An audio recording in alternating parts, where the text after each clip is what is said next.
Bom dia, boa noite ou boa tarde, conforme o horário que você estiver assistindo esse vídeo.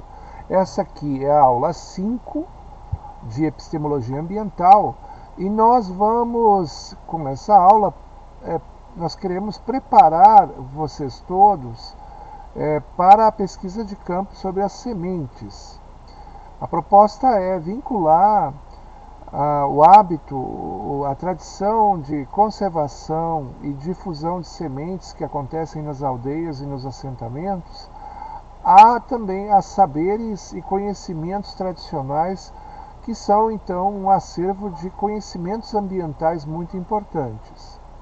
Essa proposta de pesquisa ela é tradicionalmente vinculada à disciplina de epistemologia ambiental.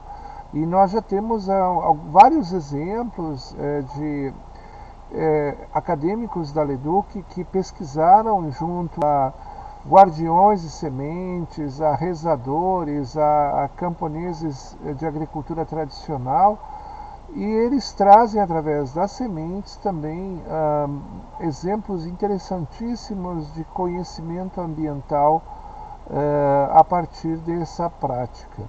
Por isso, nos próximos minutos, eu tenho a intenção de apresentar para vocês um pouco o que já existe em termos de leituras, de textos, de pesquisas já realizadas, e também explicar um pouquinho mais o roteiro da pesquisa que vocês têm também. Nós vamos enviar pelo WhatsApp esse roteiro de pesquisa, mas também tem ele todo detalhado no repositório. Eu vou colocar aqui mais uma vez aqui embaixo o acesso ao repositório onde tem o roteiro de pesquisa. Eu vou também recomendar a leitura de um texto meu, né? A Semente Tem Memória, que é um artigo do livro Educação e Territorialidade, que eu e o professor Cássio publicamos. Isso tudo vocês encontram no repositório da disciplina, onde estão os textos que vocês devem ler. Então, segue aí a discussão e a proposta de pesquisa com alguns exemplos. Eu vou falar, então, sobre o significado da semente hoje para os camponeses e também para os indígenas. Segundo algumas pesquisas que a gente tem feito, né, na LEDUC também, junto com organizações como o Movimento Sem Terra, organizações de apoio à agricultura familiar, cada vez mais se organizam eventos para troca de semente, eventos para partilha de semente, para discussão da importância da conservação e da difusão da semente crioula, da semente nativa, das mudas e tudo mais. O que isso tem a ver com a nossa conversa que a gente tem feito sobre epistemologia ambiental? Bem, na última aula que eu dei para vocês, a gente falou do conhecimento sistêmico, ou do conhecimento holístico, né, que é um conhecimento que liga as coisas, enquanto que a ciência moderna, né, ela separava, ela se especializava em algumas coisas e ela estava muito vinculada à cultura industrial, capitalista, então ela produzia conhecimento para produzir mercadorias, né? Então, a ciência convencional, ela transforma tudo em objeto, ela transforma tudo em mercadoria, né?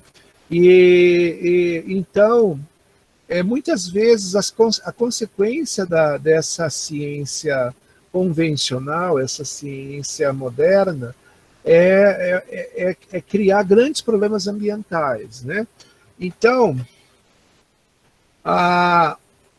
as sementes, né, a discussão das sementes, ela está vinculada a toda a discussão dessa ciência convencional que produz os transgênicos, que produz a monocultura, que essa ciência a serviço do agronegócio, né? Então, O grande debate hoje, por exemplo, da agroecologia é propor um outro conhecimento, né, que esteja na contramão, que seja um pensamento, um conhecimento crítico a toda essa problemática que a monocultura, o agronegócio traz, né? Para vocês terem uma ideia, né, a ciência que hoje promove a monocultura, ela privilegiou algumas espécies apenas, né, de sementes e variedades para cultivo. Né? Então, vocês imaginam que no mundo inteiro, né, apenas 70 espécies de plantas são cultivadas majoritariamente. Né? 12 tipos de cereais ou grãos, 23 tipos de verduras oleráceas e 35 tipos de frutas, apenas. É isso que mais se encontra nos supermercados e isso que mais circula hoje no comércio internacional. Né? Então, vocês imaginam mais de 1,44 bilhões de hectares. Eles são plantados só com essas variedades aí. Né? Então, imagina, no Brasil, por exemplo, nós temos 5 tipos apenas de milho, né? 3 ou 4 tipos de batatas, né? Poucas variedades de arroz e de feijão que circulam hoje, que estão disponíveis para compra. Então é uma grande pobreza, né? Uma grande pobreza, mas essa é a especialização que a indústria alimentícia sofreu através de uma ciência agronômica convencional. Então, qual é o grande perigo dessa estratégia? Né? Mesmo que ela seja altamente lucrativa, porque são sementes melhoradas, transgênicas, isso significa uma grande erosão, né? Um empobrecimento da nossa dieta, das nossas alternativas de alimentação, porque são muito poucas espécies, né? E se faltar uma delas não tem como substituir. Se o preço, como por exemplo agora o preço do milho está altíssimo, né? Eu tenho galinhas aqui em casa, fui comprar milho, está o dobro do preço, você não tem alternativas, né? Então a gente percebe como isso vai se transformando numa armadilha, não é mesmo? Então, a gente está falando hoje que a ciência ela produz uma crise na agricultura, né? Porque ela produz degradação do solo, ela produz uma salinização, poluição por inseticidas, né? Poluição da água. É uma agricultura que exige muita água, então o esgotamento da água subterrânea através da captação por poços, né? E aí, claro, a gente tem uma vulnerabilidade genética, quer dizer, poucas variedades, né? Quer dizer, você tem hoje campos inteiros com um tipo de milho só, centenas de hectares só com soja, e isso significa uma vulnerabilidade, porque são territórios que facilmente podem ser atacados por gafanhotos, por insetos. É necessário cada vez mais aplicação de inseticidas. E, por fim, tudo isso acaba produzindo uma grande concentração de riqueza na mão de poucos fazendeiros, enquanto que há uma grande miséria no campo.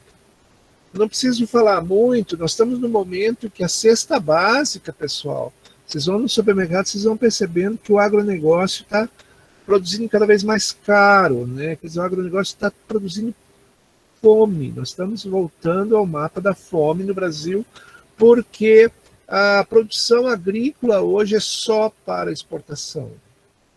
Então, existe, né, essa produção também ela é altamente ineficiente do ponto de vista energético. É preciso muito combustível, muito adubo químico, né, para que a gente produza um pouco de alimento. Então, falando em medidas de calorias energéticas, 8 calorias produzem de insumos, de combustível, produz apenas 1 caloria de alimento. Então, é uma agricultura que exige muita energia, né? Então, ela é ineficiente. Ela pode ser altamente rentável para os grandes empresários que trabalham no agronegócio, mas do ponto de vista da sustentabilidade da alimentação, ela é um grande problema.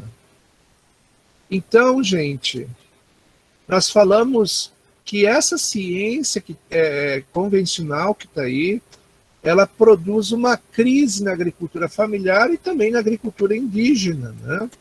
Porque os pequenos produtores, eles vão desaprendendo, né? Tanto os indígenas como os camponeses acabam desaprendendo, não sabem mais selecionar um milho para si mesmo, guardar a sua semente, planejar uma produção diversa, considerando, né, a forma de se alimentar, que é a forma dos seus antepassados. Então é um problema assim, nós temos hoje até inclusive nas aldeias. Esses dias eu estava em Panamizinho e vi lá, só tem soja e milho agora, e as pessoas têm fome, né? Precisam de cesta básica, porque não produzem mais o seu cocoê, sua roça, né? Então, o problema da agricultura, do agronegócio, é que ela acabou com o que a gente chama de multidimensionalidade da agricultura. A agricultura ela tinha várias funções. Ela produzia os chás, que era a saúde do agricultor. Ela produzia as fibras para o artesanato do agricultor, né, para cestas, né, dos indígenas.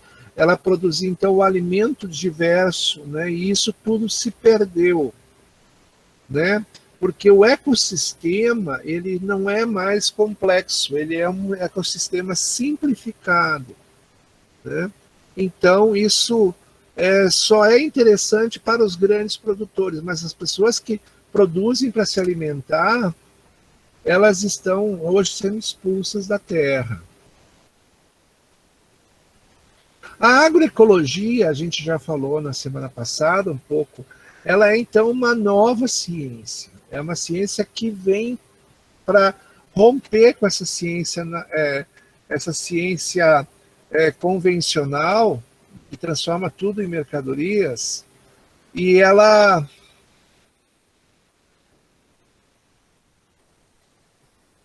essa ciência ela procura ligar o que foi separado, né? Então nós vamos dizer assim que é uma abordagem holística, holos vem de todo, né? Ou sistêmica, né? Que tudo está interligado. Não sei se vocês lembram, na semana passada eu falei que a minhoca tem a ver com o alface, o alface tem a ver com a formiga, e que tem a ver comigo também. Nós estamos todos interligados porque nós precisamos cooperar um com o outro para que os ciclos de reprodução da vida sejam possíveis, né?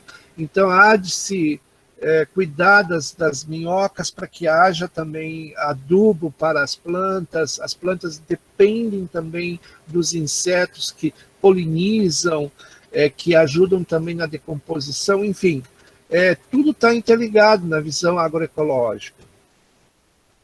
Então, a agroecologia é uma ciência que usa a teoria ecológica para estudar, planejar, gerenciar e avaliar sistemas agrícolas produtivos e autossustentáveis, e que conservam os recursos naturais, né? Então, se a gente olhava assim, a produção do agronegócio, que exige um monte de energia, um monte de adubos de fora, e você usa 8 unidades de energia para produzir 1 unidade de alimento, a agroecologia procura fazer que isso tudo seja reciclado dentro da propriedade, né? Você tira de dentro da propriedade o adubo verde, a produção de estrume, o aproveitamento dos dejetos, tudo é reciclado num circuito fechado de trocas de energia, né? Então, é sistêmico, é holístico, a gente vai dizer que o todo é mais do que a soma de partes, né? Porque à medida que inseto, formiga, adubo, a minha ação como pessoa, humano na Terra, e tudo isso somado dá muito mais do que a soma das partes. Então, uma das estratégias fundamentais, então, na agroecologia é a conservação, a multiplicação, a difusão das sementes. Aqui vocês estão vendo uma foto de uma feira de sementes lá no Paraná, né? E assim com uma diversidade enorme, ali é só de feijões, ali tinham mais de 20, 30 variedades de feijão. Muitos deles a gente nunca comeu antes, né? Variedades de abóbora, de nozes, de castanhas, chás, né? Então, todas essas variedades de sementes, os agricultores trouxeram para expor na feira e depois faziam uma grande partilha entre eles, né?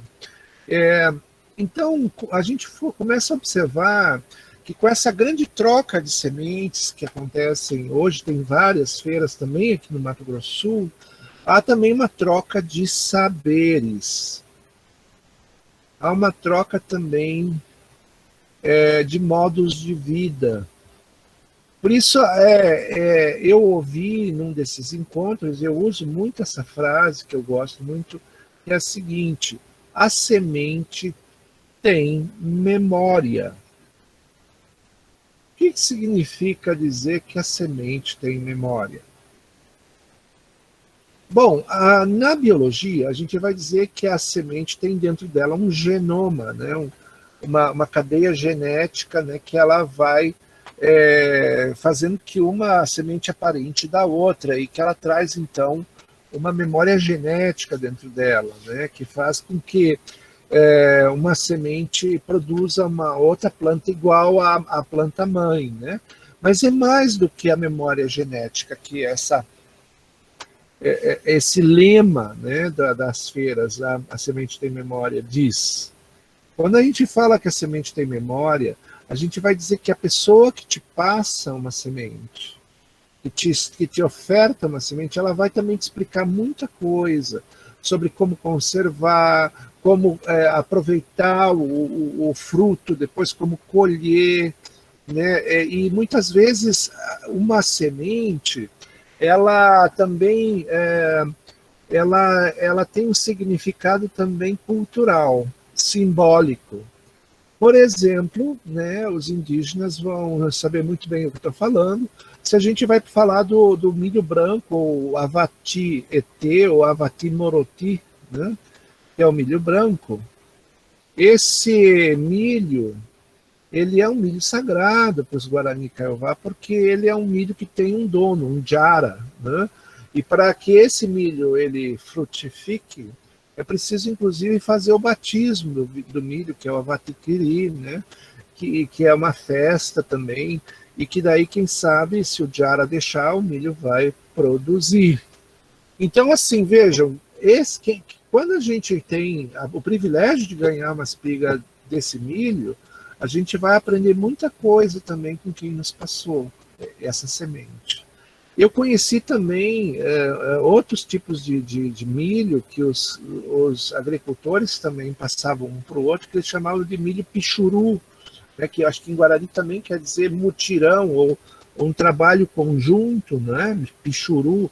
Então, o milho pichuru ele tem esse nome porque muitos camponeses cooperaram juntos para melhorar essa semente, adaptando ela para o clima do Mato Grosso do Sul e fazendo algumas hibridações ou troca através da semeadura, você vai melhorando através do vento, né, do pólen do milho, ele vai ganhando uma melhoria genética, né? Isso foi feito através de um trabalho conjunto entre vários agricultores para, eles dizem, amansar essa semente. Então, por isso ele é o pichuru. Então, assim, eu estou só falando de que as sementes trazem consigo também essa relação do indígena ou do camponês com a própria semente, no sentido de adaptar ela, de melhorar ela, de selecionar as melhores sementes e tudo mais. Isso são conhecimentos, gente, que infelizmente estão se perdendo. Estão se perdendo porque hoje é difícil você achar um camponês que seja capaz de fazer seja capaz de fazer essa seleção das sementes. Né? Então, por isso a semente tem memória.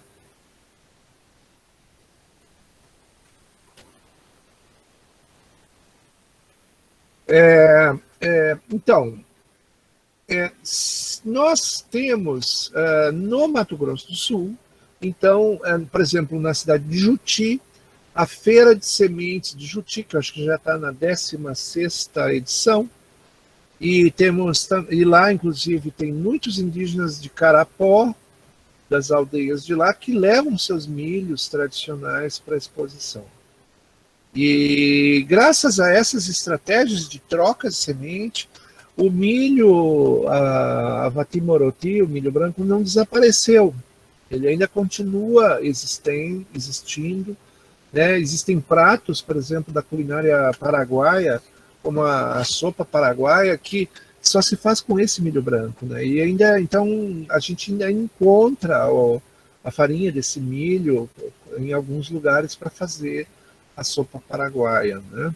Então, a importância, né, desse trabalho de preservação da semente, porque é uma forma também de preservar a cultura, preservar o modo de ser, o tecô de determinados povos. Então, por isso que, para nós aqui da Leduc, uma forma de falar de saber camponês ou saber indígena é falar de sementes. Eu espero que isso tenha ficado claro, e até porque se nós abrirmos mão desse conhecimento e dessas sementes, nós estamos perdidos, porque nós vamos depender completamente do mercado, do que o agronegócio oferece, né? E a gente só vai plantar a semente que a gente comprar, né? A proposta das feiras de semente é a gente produzir a própria e conservar a própria semente. Eu vou passar para vocês agora um vídeo, então, do que o nosso companheiro Anastácio Peralta fala sobre a semente dos indígenas, a partir da experiência que ele tem na preservação.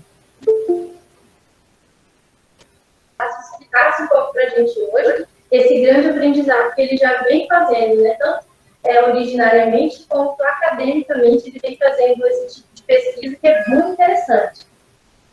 Bom dia, eu quero agradecer o convite a todos, né, principalmente o Taim, né, e a professora Gabi, os companheiros lá que estão aqui.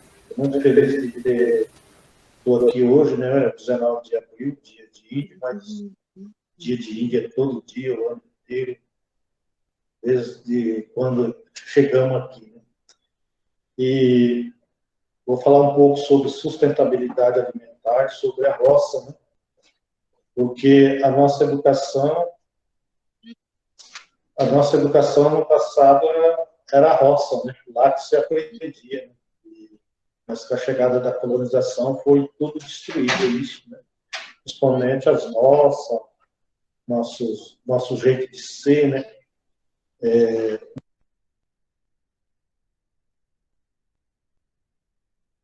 Um povo que sustentou o país no passado, né? Quem sustentava os países, o país, no passado, foi os próprios Guarani, né, que dava alimentação para os estrangeiros poderem comer, beber, né, se não fosse os Guarani, eles não tinham vivido, né, dava remédio, tudo, e isso me encabulou muito também, porque hoje a gente depende de cesta básica, né? Então, agora eu tenho um projeto de pensar como a gente se sustentar, e nós temos uma tecnologia muito antiga, né? Que é a tecnologia espiritual, o jeito de tratar, o jeito de colher, e principalmente a semente para nós, ela é muito importante, né? A semente tem alma, tem vida, né? Ela conversa, né? Ela se dialoga. É diferente do branco que semente é negócio para ele, terra é negócio, né? Então, a terra, principalmente, é a nossa mãe. Nós pertence à terra, né? Por isso que nós lutamos através da nossa terra para recuperar de novo a nossa terra. E para o não indígena, a terra pertence a ele, a terra é negócio, né? Ele vende, destrói, né? Acaba destruindo tudo, principalmente a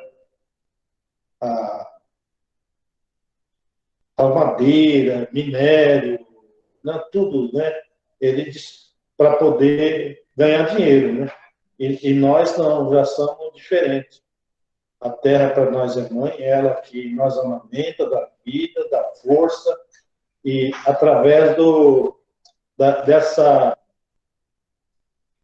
da alimentação que a gente vive. Então, todo o nosso jeito de ser, como é que planta, então a gente faz o batizado da terra, né, que é um ritual, faz o batizado da semente, que é outro ritual, e também faz depois que planta, a gente também faz o ritual da chuva, né, para chover. Porque se a terra é mãe, a semente é o filho, né? Então a gente aí planta, né? Vai no berço, no colo da mãe a semente. Aí no final a gente faz a reza, né? Para chover, para essa criança acordar, nascer e crescer, né? E fortalecer a gente. Então, principalmente o milho é uma criança. O milho branco, isso aqui é a primeira semente que vem na nossa cultura para alimentação é o milho. Então, o milho para nós ele é sagrado e através dele que a gente se alimenta, né? Aí depois vem outras sementes, como aqui a gente tem várias sementes aqui, né? Aqui tem semente de milho amarelo, que é a mesma dessa aqui, que é o samoró. O milho meio roxo, esse é um milho grande, né? Mas ele só produz na Bolívia. Isso aqui é um milho roxo também, saboroso. Aqui a gente tem o feijão catador, né? Que na nossa língua fala cumandapuru. Aqui é o milho branco, esse aqui, que é o de Acairá. Isso aqui é outro milho crioulo, que é o tupi também. E aqui é a semente de abóbora, que é da abóbora de boa qualidade crioula, né? Essa aqui é semente de arroz, semente comandada de novo. Essa aqui é outra qualidade de semente, o milho pipoca e assim por diante. Uma coisa que eu queria mostrar é uma semente de madeira para vocês. Isso aqui é óleo copaíba, né? Isso aqui é um santo remédio, né? Então, até a gente tem no nosso projeto, fala um pouco do nosso projeto, que recuperação de plantas medicinais, porque recuperar as plantas, recuperar o meio ambiente é buscar a saúde não só para nós indígenas, mas para melhorar para todo mundo, né? Porque o ar que a gente respira precisa estar saudável, né? Então eu vejo que a natureza é um corpo humano e precisamos cuidar dela. Ela tem que estar funcionando tudinho. desde a terra, da madeira, né? Do ar, né? Fogo, né? A gente tem que cuidar muito dela. Porque nós indígenas faz parte dessa natureza. Faz parte. Nós não somos fora da natureza, nós fazemos parte, nós somos natureza. O vento tem alma. O vento é aquele que nós respira, né? Então ele tem alma. A árvore tem alma, ela se conversa. Quando a gente corta uma árvore, ela sai água, aquele lá é o sangue dela, né? Então, a gente tem que cuidar, porque através dela que a gente respira e ficando forte, feliz. Até no senhor muito antigo, Paulito, falava que nós indígenas viemos aqui na Terra para admirar a obra que Deus fez. Então, nós somos admirador da obra que Deus fez. Ele Deus chamou a gente de grupo. Então, somos flores da terra. Viemos para admirar a beleza que Deus fez, né? O sol, a água, a terra, a mata, né? Então, nós faz parte disso. Admirador da beleza, do trabalho que Deus fez. Então, a gente precisa também transmitir para essas pessoas que destroem, né? Destrói tudo a natureza, né? Então, ele destrói porque ele não faz parte dessa natureza. Ele tem a natureza como um negócio, né? E ele destruindo a natureza, ele está destruindo ele mesmo. Não tem mais saúde, não tem força, não tem felicidade, né? Porque onde tem bastante árvore, água, o sorriso da gente é outro, né? Eu tiro exemplo pelas pessoas mais velhas que moram na beira de um rio, onde tem mata. Às vezes ele tem um dente só, mas brilhoso, né? Alegre, ele transmite alegria para a gente. Diferente da gente que mora fora do ambiente saudável, ele tem todos os dentes, né? Hoje tem até aparelho, né? Mas o sorriso dele é amargo, difícil de ver. Então a gente precisa buscar isso. É tão pouca coisa que a natureza precisa para a gente ser feliz junto e a gente não consegue fazer. Precisa estudar, aprofundar, né? E outra coisa, um grande amigo meu também, um senhor já, que é o Jorge Piraquara, sempre fala que a água corre por cima da terra como sangue em nossa veia. E então a água faz parte do nosso corpo, né? Até tem um poeta que fala que a água vive no corpo da gente, e evapora no ar, se transmitindo em chuva de amor, né? Para cair a chuva, brotar os frutos e criar os animais, né? Alimentar as abelhas, né? Para fazer o doce mel. Então, tem tanta coisa bonita dentro da natureza e dentro da sustentabilidade que a gente não dá um pingo de valor nisso. Então, os nossos estudos, a vez de ir para frente, está indo para trás. Nós, sem a natureza, não adianta ser doutor, não adianta ser mestre, se você não ama a natureza. Então, a gente precisa buscar. A semente, então, através da semente. A semente tem alma. A semente tem vida, né? A gente também é uma semente. Né? É uma semente que precisa... A semente precisa a gente cuidar dela como a gente cuida da gente. Né? Já pensou daqui a uns tempos se a gente não tem mais semente de milho, não tem semente de arroz, não tem semente de feijão, não tem semente de remédio, né? Então, a gente vai ficar bastante enfraquecido. Então, a gente precisa rapidamente, em nome do dia 19 de abril, né, que inventaram que é dia de índio, mas dia de índio é todo dia, né? toda hora, né? E principalmente nós, Guarani, Kaiowá e Terena, que mora no Mato Grosso do Sul, e mais outros povos, são muito felizes. Nós precisamos buscar nossos conhecimentos. O nosso conhecimento é continuidade de vida. O nosso conhecimento não é acabar o planeta, é fortalecer o planeta para a gente continuar vivendo e sendo feliz. E... sim, o que eu queria falar é sobre...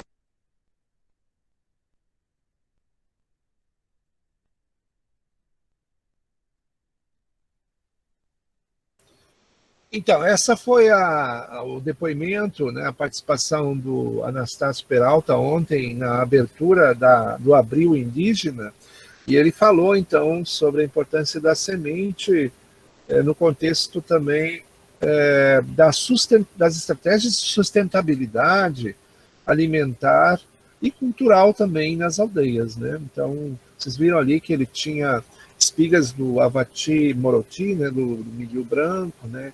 E ele falou de várias outras sementes que ele preserva e distribui. Eu vou agora passar para vocês um outro vídeo, esse talvez eu já tenha apresentado, mas vale a pena assistir de novo, de uma guardiã de sementes lá do assentamento Itamaraty, a dona Cleir.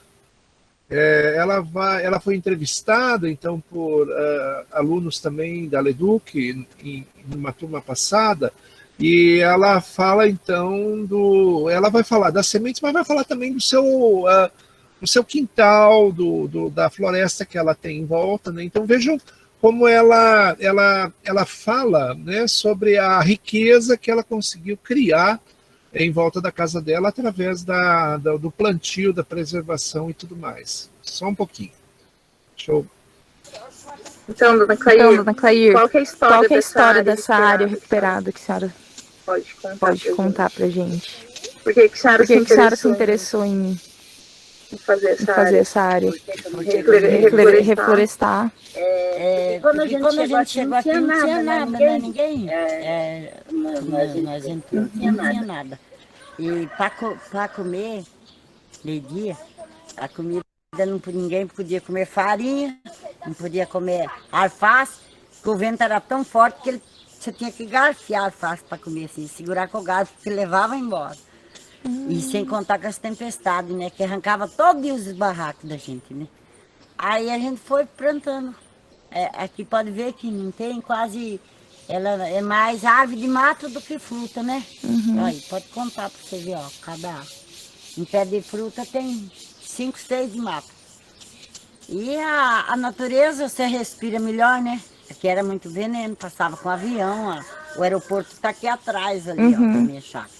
Onde que tinha, onde era fazenda. Então, a gente chegou e fez isso aqui. Como nós não tínhamos dinheiro para comprar tudo enxertado, para dar rápido, plantamos tudo de sementinha, né? Primeiro nós fechamos com a leucena, que tinha na escola, os meninos iam lá e traziam no bolso a semente. Chegava, botava na máquina e plantava. Hoje nós temos leucena para todo lado, né? Ela é aqui. Ninguém comia banana, minha filha, o vento rasgava a folha. Não dava banana. Nós fomos comer banana depois que nós fechou aqui. É que é um lugar mais alto, né? Aqui, tipo. Nós tá bem no corredor. Aí por isso que é mais. Talvez por isso, né? E no pivô ali, que era o coletivo, como que foi essa assim, luta da senhora? Foi assim, a gente trabalhava no coletivo, funcionava no começo, né? Aí depois não funcionou o coletivo, porque cada pessoa tinha uma cultura, vinha de um lado, cada um com sua cultura e sua teimosia, né? E aí começaram conflito, brigar, né? Aí dois ia pra roça, 3 não ia, né? Ia tomar cachaça lá na vila. Aí a gente foi que separou tudo, acabou o coletivo, né? E ficamos só com a dívida, né, do coletivo não funcionou, só deu dívida para nós. Tanto é que ficamos sem os tratores, sem nada, os maquinários, né? Por causa da dívida do pivô, porque não funcionava. Aí quando separou o grupo, eu meti mato lá. Aí pode ver que o meu tem um mato bem. Não pus tudo porque eu precisava da terra, mas o resto tem ali. Não. Mas... Ali não é mato, ali você viu que tem café, tem banana, tem várias culturas, fruta de comer aqui. Diferente. Mas ali a senhora não teve auxílio de nenhuma pessoa, assim, para dizer como que tinha que plantar? Não. A senhora foi plantando mesmo? Foi pela necessidade mesmo. Eita. E aqui do coletivo, só a senhora que tem essa área? Só eu. Eu fui a desafiadora, porque eu fui ameaçada. No começo eles derrubaram minha cerquinha. Eu botei uma cerquinha pequenininha só para marcar para o trator não passar por cima. Aí eles tiraram. Depois eu coloquei, eles disse que era o meu cemitério que eu estava fazendo ali, né? Aí eu comecei, várias pessoas começaram a criticar. E eu dizia, cemitério, primeiro vai ser você que eu vou enterrar, eu dizia, e assim foi indo. Bem na marra eu fiz, bem persistente, pode ver que ninguém conseguiu fazer. Eu fui a mais, como diz, a mais valente. Atrevida, né? Ué. É assim como eles acham, né? Mas fiz, tá feito, você viu? Tem árvore de lei ali, tem árvore boa ali. Mas ninguém mexe ali hoje em dia. Se mexer, eu vou com o facão lá. Não mexe. Não. As pessoas respeitam mesmo. Porque o pivô não roda mais, a dívida dele não dá, assim, nem que vender a terra não dá para pagar. Então quem vai mexer, né? Tá lá, tá beleza. Verdade. E já criei neto, bisneto, tá tudo aqui, ó. Por aí, tudinho tem. A senhora tem orgulho dessa eles, terra. Né? Eu já tô fraca, não tô aguentando mais. Agora eu já tô meio baqueada já, para carpir, para fazer. Mas ainda tô fazendo. A mandioca, né, olha lá, eu limpo, aquele mandiocal ali.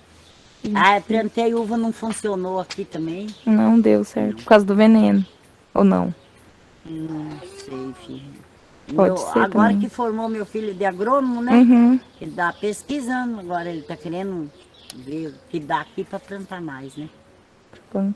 Consegui agora, depois que eu já tô tudo lascado, né? Aí consegui formar um de agrônomo. Tem um sobrinho que é biólogo, né? Que tá formando agora, terminando também. E agora o filho que formou agora. Vamos ver agora o que nós faz com esse agrônomo nosso, que esse é daqui, é para nós, né? E vai ter que se desenrolar, os que precisarem, vai ter que dar assistência. Pessoal, essa é a gente viu, né, um exemplo de um indígena, né, o Anastácio. Agora nós estamos vendo o exemplo de uma mulher camponesa no assentamento Itamaraty. Talvez quem não é do assentamento, talvez não vai entender uma informação bem interessante que aparece nessa conversa. Ela fala de um tal de um pivô de irrigação que era um trabalho coletivo, né? Quando a fazenda Itamaraty foi desapropriada, os pivôs, que eram áreas de irrigação para produção de monocultura, como milho e soja, eles ficaram lá e os camponeses tentaram tocar aquela produção através dos pivôs. Quer dizer, o assentamento, né, através da reforma agrária, queria tocar uma proposta ainda de produção de monocultura e não deu certo. Não deu certo porque a lógica, né, de produção que envolve um grande pivô e a produção de milho para o agronegócio, ela é muito cara, ela exige um grande investimento de energia, de trabalho e de maquinário e tudo mais, e os pequenos agricultores lá que estavam assentados não deram conta de mexer com isso. Agora, a dona Cleir, ela vem com uma proposta contrária, ela vem com a proposta de encher aquela área de floresta, né? Então vocês veem, né? A gente escuta muito isso dos colonos que vêm para o Mato Grosso do Sul, que diziam, olha, eles chegavam lá no mato, né, e diziam, aqui não tinha nada, né? E daí eles desmatavam tudo, né? Porque para eles não era nada, desmatava tudo, e daí construía, fazia lavoura, e agora tem, né? A dona Cleia falou ao contrário, ela chegou lá na Itamaraty, né, na época do assentamento, e ela disse que não tinha nada, só tinha soja, só tinha milhos, e o vento, né, porque não tinha árvore, não tinha nada, não deixava a gente nem comer, porque a farinha voava, o bife tinha que segurar bem com o garfo, né? Então, interessante o que ela vai te explicar que aqui não tinha nada. O agronegócio realmente ele acaba com tudo, só tem uma variedade, então não tem nada.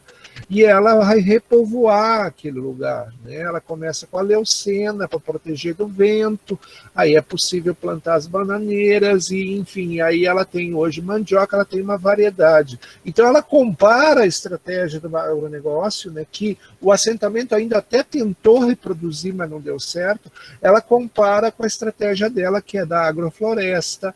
Ela explica que as crianças, inclusive, traziam da escola sementes. Então, é uma história interessantíssima, né, de uma intuição, de uma sabedoria feminina contra a lógica do agronegócio. Eu gosto muito dessa história. Então, pessoal, eu apresentei para vocês 2 exemplos, né, de pessoas que preservam sementes e explicam todo o conhecimento, toda a sabedoria que está atrás dessa estratégia e as transformações que são possíveis. A nossa intenção com o trabalho que vocês vão começar a apresentar semana que vem é trazer exemplos a partir da realidade de vocês, né? De vocês, de repente, entrevistar guardiões, pessoas, às vezes são pessoas idosas, que trazem sementes de outros lugares, ou que preservam variedades que são quase hoje inexistentes, né, e elas têm ali. E muitas vezes vocês vão ouvir, então, isso, né, que a semente tem memória, quer dizer, tem sabedoria por trás, tem lembranças dos antepassados, na forma de tratar essa semente e tudo mais. Então, eu estou passando para vocês 2 exemplos, né? Eu estou passando para vocês 2 exemplos, né, nesses filmes, para vocês verem como é rico esse tipo de pesquisa, né? E assim eu encerro a minha exposição. Então agora nós vamos encerrar essa etapa da disciplina, que corresponderia ao tempo universidade, e vamos abrir então 1 mês de tempo para vocês fazerem a pesquisa de tempo comunidade, a pesquisa sobre as sementes. Vocês têm o roteiro, né, que está disponível no repositório, mas eu também vou colocar disponível no WhatsApp para vocês darem uma olhada sobre os passos da pesquisa. E nós vamos então voltar a nos encontrar no dia 20 de outubro, uma quarta-feira, às 19 horas. Nesse dia nós vamos fazer 4 ou 5 apresentações. Eu vou pedir para que vocês se inscrevam, quem quer apresentar nesse dia. E também no dia 27 de outubro, que também é uma quarta-feira, as apresentações que sobrarem ainda. Eu penso em 15 a 20 minutos de apresentação. Vocês podem gravar um vídeo com o celular de vocês e postar esse vídeo para mim. Se você passar de 5 minutos, façam 2 vídeos, um após o outro, que eu junto tudo aqui. Eu sei que a experiência é que vídeos maiores de 5 minutos são muito difíceis de mandar. Inclusive a memória dos celulares também dá problema. Então façam vídeos curtos de 5 minutos, se der 10, então são 2 vídeos de 5. Enviem para mim, que eu faço a edição aqui. Depois da apresentação do vídeo, a gente faz um breve comentário. Quem puder assistir vai comentar junto. E segue as próximas apresentações, tá? Então, dia 20 de outubro e dia 27 de outubro. Depois, no dia 3 de novembro, a última aula, a gente faz uma rápida síntese, uma avaliação da disciplina. Eu faço algum comentário, fazendo uma amarração final. E vocês têm até o dia...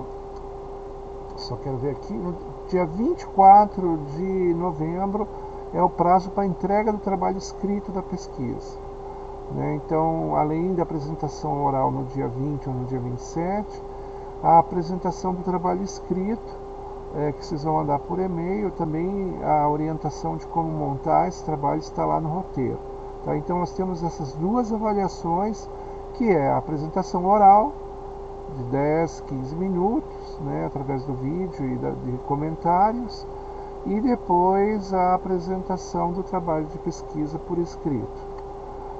Então é isso, gente. A gente agora faz uma pausa para que vocês possam fazer o trabalho de pesquisa, mas eu estou à disposição no WhatsApp para responder eventuais perguntas, tá bom? Gente, um abraço e até a nossa próxima aula, o seminário de apresentações, no dia 27. Até mais!